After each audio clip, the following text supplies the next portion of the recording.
여러분, 우리가 지금 이 시간 함께 말씀을 나누고 보고 듣는 이 장소는 어디입니까?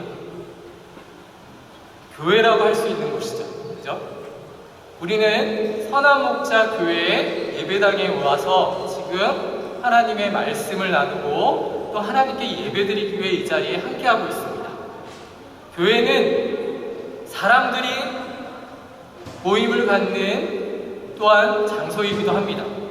그리고 하나의 사회를 이루기도 하는 것이 일반적으로 우리가 가지고 있는 생각입니다.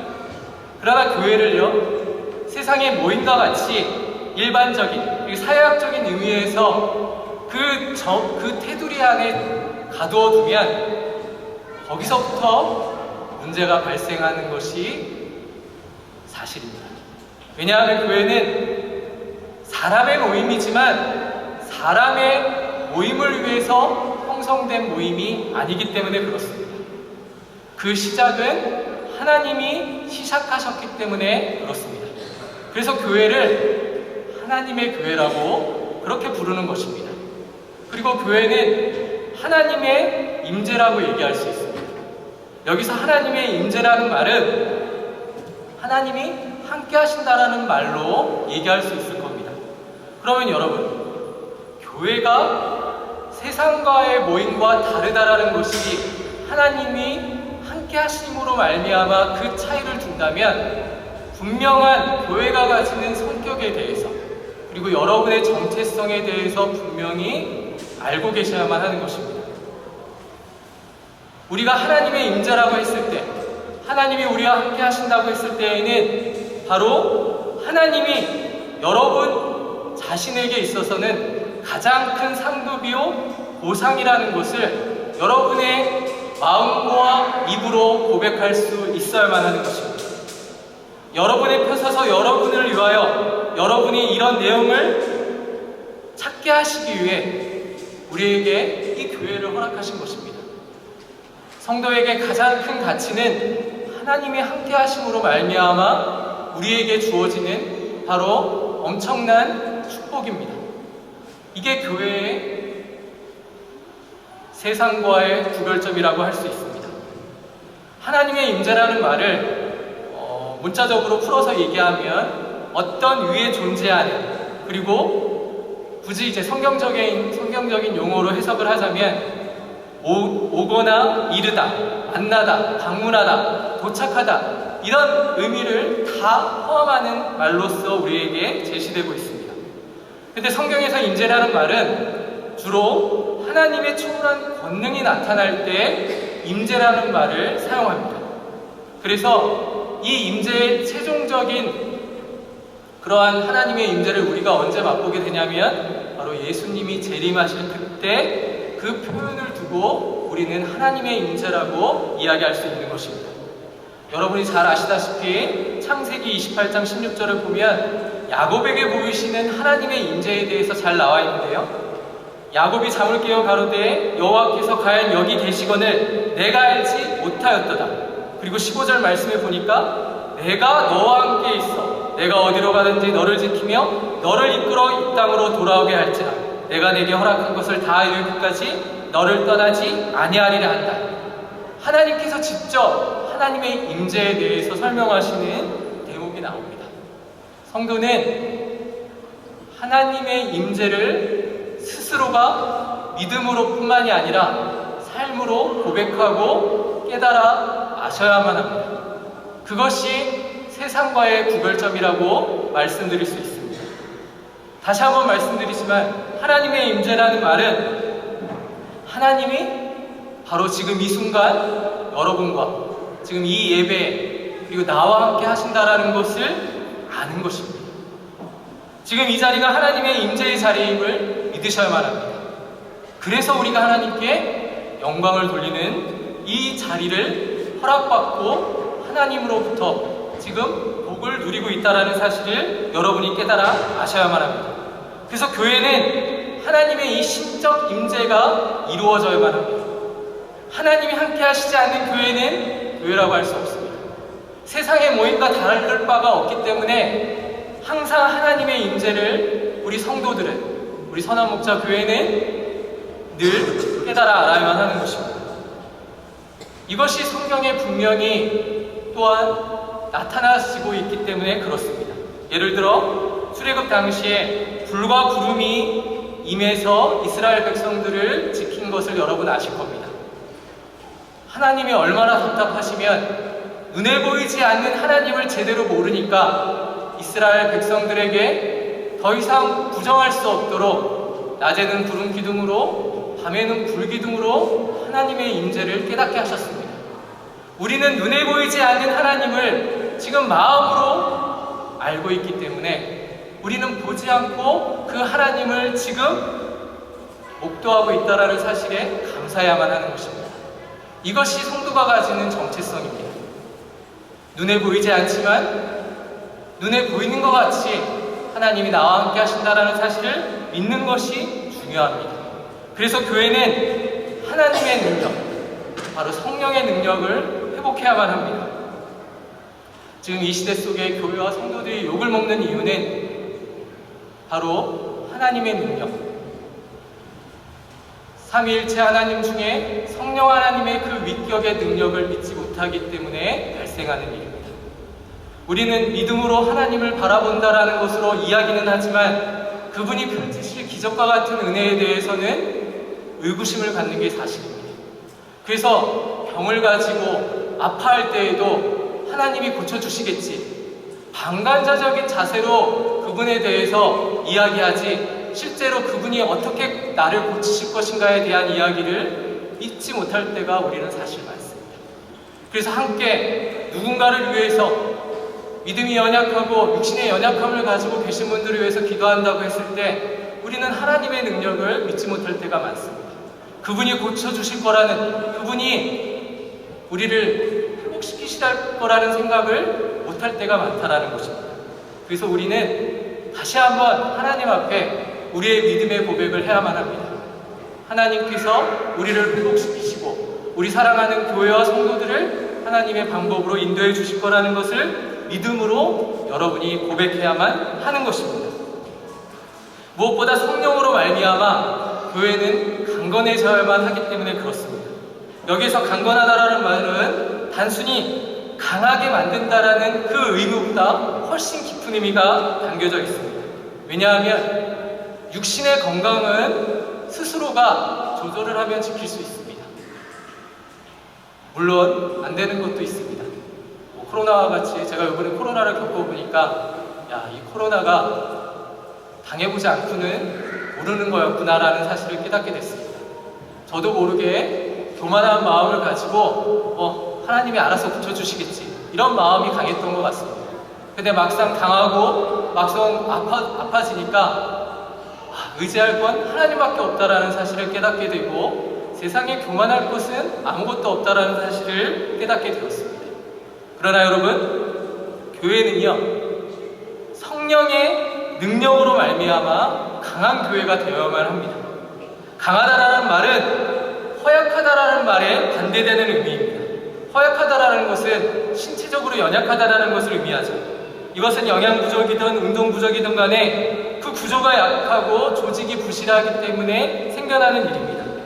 그러나 교회는요 하나님이 함께 하시면, 성령의 은혜로 말미암아 성령께서 함께 하시면 그 구조가 약화되거나 약해질 수 없는 구조가 되어 있는 교회가 아니라는 것을 여러분이 깨달아 아셔야만 합니다.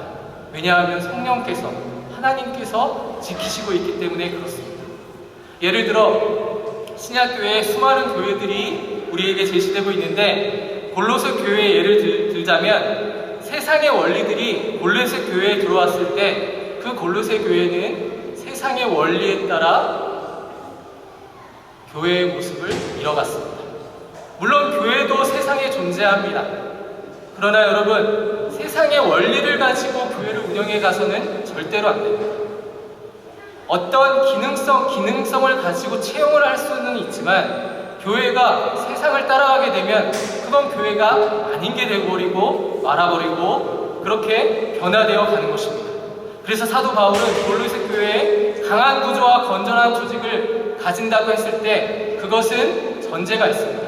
오직 성령의 능력만이 그 구조와 조직을 강하게 만든다라는 사실을 강조했던 것입니다. 그래서 교회는 성령으로 강해져야만 합니다. 신체가 적당한 운동과 적절한 영양을 섭취하면 몸이 건강함을 지킬 수 있습니다. 그러나 여러분, 교회는요, 단순히 잘 먹고 내가 운동 열심히 한다고 그 능력이 강화되는 게 절대 아닙니다.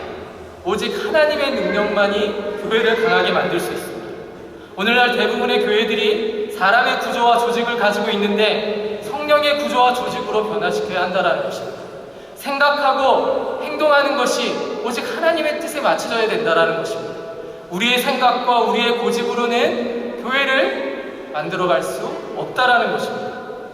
이 말을 잘 소개하고 있는 것이 신약성경의 한 사람의 모습을 통해서 잘 드러나 있습니다. 그 인물을 간략하게 소개하고자 합니다. 그 인물은 바로 스데반입니다.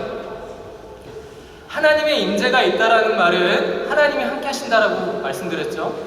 그런데 하나님이 함께 하신다라는 것은 곧 성령의 충만함을 가졌다라고 표현할 수 있습니다. 이 자리에 함께 하시는 여러분은 성령의 충만함을 입어서 하나님의 자녀가 된 사람들입니다. 근데 성령의 충만이라는 말을 이야기할 때 우리가 오해하고 있는 구석이 많습니다. 그러면 성령의 충만이 무엇인지를 생각해야 합니다.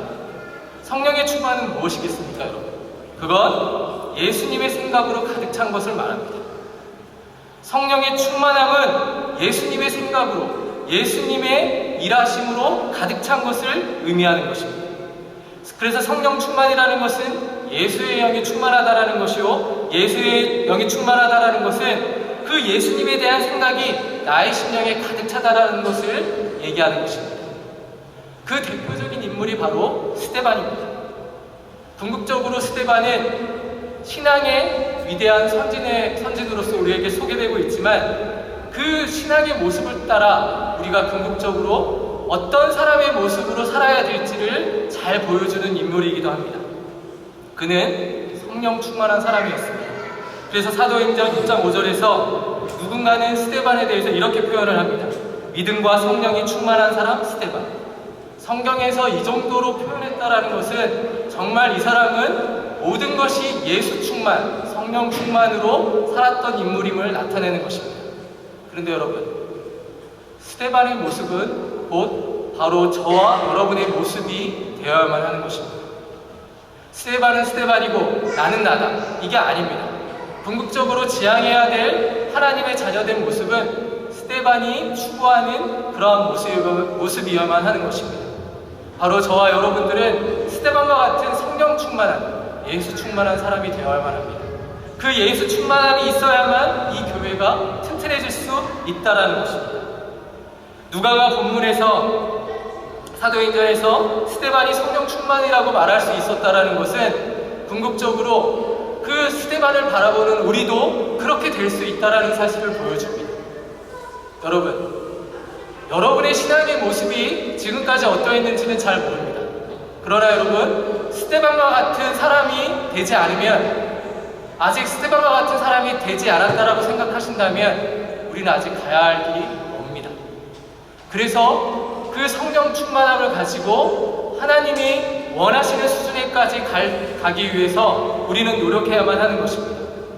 스데반 집사와 같이 생활할 수 있는 것은 스데반 집사 개인에게 주어진 것이 아니라 모든 하나님의 자녀들이 가야 될 궁극적인 신앙의 길이기 때문에 그렇습니다. 그래서 여러분은 항상 자기 스스로가 어디까지 왔는지 이런 스데반과 같은 믿음의 선진들의 모습을 항상 기억하고 확인해야만 하는 것입니다. 그래서 다시 한번 말씀드리고 싶습니다. 성령 충만, 예수 충만을 위해서 살아가기를 다짐하고 또 그렇게 사시기를 원하신다면 스데반과 같은 사람이 되기 위해 기도하십시오. 그것이 하나님이 우리에게 요청하는 내용인 것입니다. 그리고 교회가 강하게 되기 위해서는 한 가지를 분명히 더 잘 알아야만 합니다. 그거는 성령의 은혜로 말미암아 강하게 되기 위해서는 무능력이 무엇인지를 알아야만 하는 것입니다. 무능하다라는 말은 신체는 건강한데 실력이 없는 것을 의미합니다. 이것은 다르게 표현하자면 겉과 속이 다른 것을 말합니다.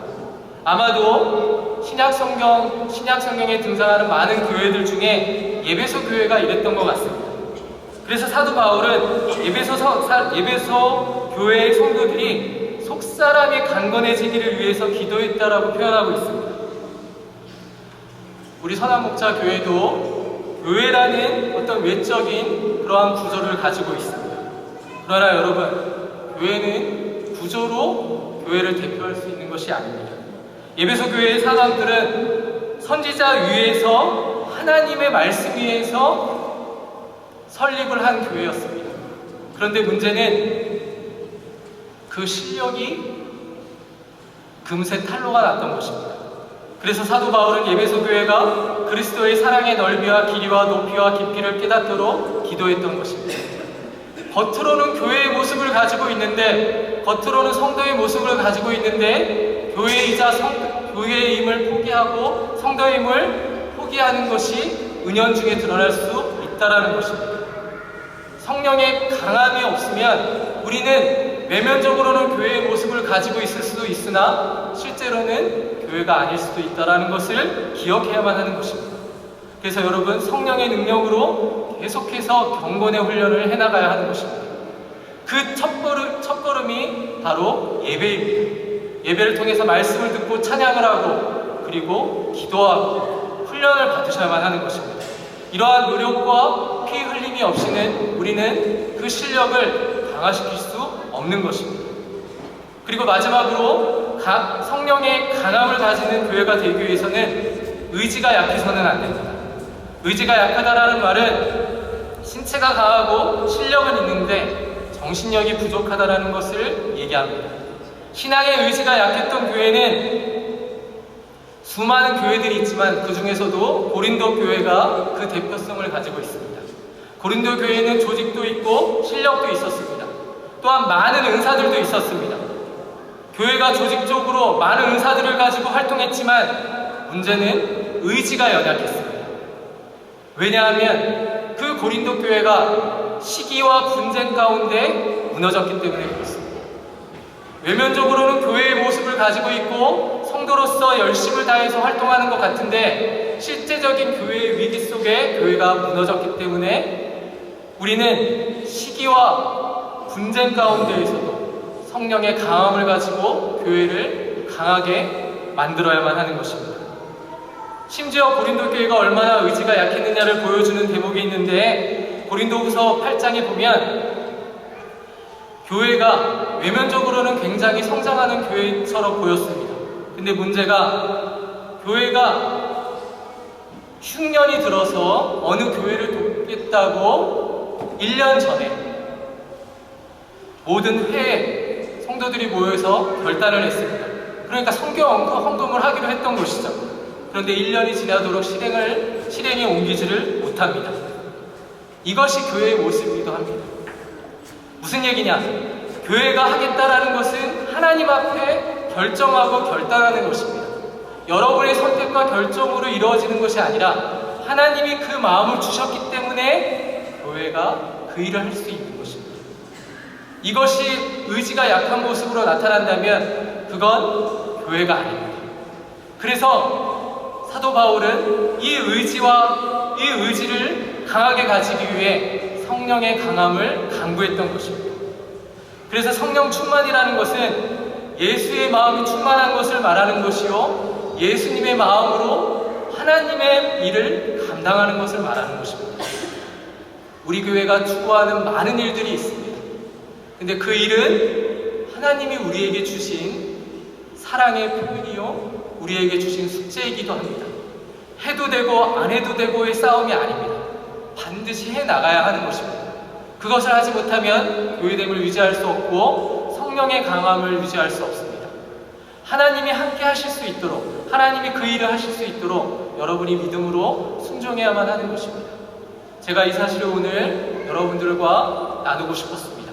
그리고 우리가 8월에 있을 이 선교 여행이나 앞으로 있을 교회의 모든 행사가 이러한 마음가짐으로 잘 우리가 준비하고 감당해 나가기를 주님의 이름으로 소원합니다. 왜냐하면 그것을 하나님이 여러분들에게 요청하고 계십니다. 믿음은 하나님께서 주시는 마음으로, 하나님의 주신 마음으로 잘 고백하고 순종하는 것을 말하는 것입니다. 우리 선한목자교회 많은 은사와 많은 능력이 있는 교회인 줄 믿습니다. 그러나 그것이 사람의 영광을 위해 드러나는 것이 아니라 하나님의 능력과 하나님의 강함으로 나타나져야만 하는 것입니다. 여러분들이 그것을 가지고 계속해서 기도해 주시고 계속해서 우리 성도들을 격려해 주시기를 주님의 이름으로 축원합니다. 기도하겠습니다.